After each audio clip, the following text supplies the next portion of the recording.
Hey there everyone, it's Dr. Sarah Andreas, and today I want to talk to you about how to have difficult conversations with your team members.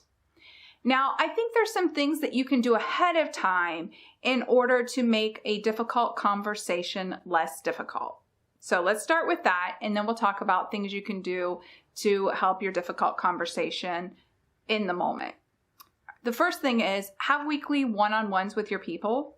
So that way you are always in tune with what's going on in their performance because you're reviewing their numbers weekly. And then if it has to be a difficult conversation, you've already had little conversations leading up to that, so there's no surprises. Next is set really clear expectations. And I think there's several places that you should be setting expectations if you're not already. First of all, in the interview, you want to talk about the expectations for the job.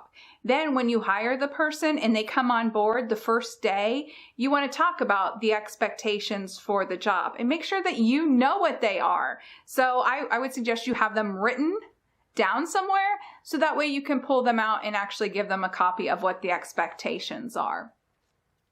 Then I believe that periodically, your annual reviews, your quarterly updates, anytime that you have an opportunity to review the expectations, I think that's important to do.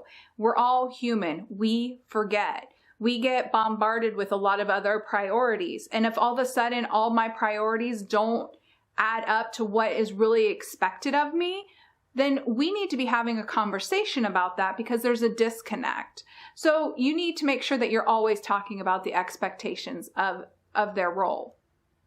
So if you're constantly doing that, if you've set the expectations and they're clear, you're having weekly one-on-ones or bi-weekly one-on-ones, so that way your employee, you're always up to date on what they need to be working on, where they are in the progress or the process of what they need to be working on, then I think it makes difficult conversations a little bit easier. None of us love difficult conversations, but if you have to have them, at least you've built a great foundation. Now, I know some of you have just said, oh my gosh, I never did any of that and I still have to have this difficult conversation.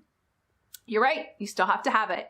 And here's a couple of things to keep in mind. Number one, you need to have the conversation sooner rather than later. The longer you let something drag out, the more it eats at you. I always recommend that you prepare ahead of time. So you should make notes about the points that you want to talk about with that employee. So that way you're not fumbling around. If you're not really fluent, so you haven't had a lot of conversations that are difficult, I suggest you role play. I role play in the mirror when I have to have a difficult conversation. So that way I practice it out loud and I understand how I want it to go. I also do a practice of visualization of how I'm going to do my body language when I'm giving that talk. So that way I can visualize myself presenting the difficult conversation in a way that's professional. I always want to use compassion.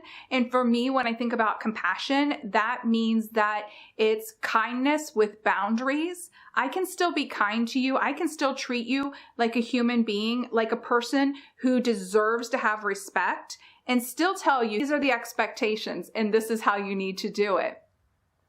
And then I would ask them questions using my curiosity skills. Hey, what's going on? Why are you struggling here? What do you need help with? How can we get you back on track? Because I value you as an employee. And then when I wrap up the difficult conversation, I want to have documentation for it.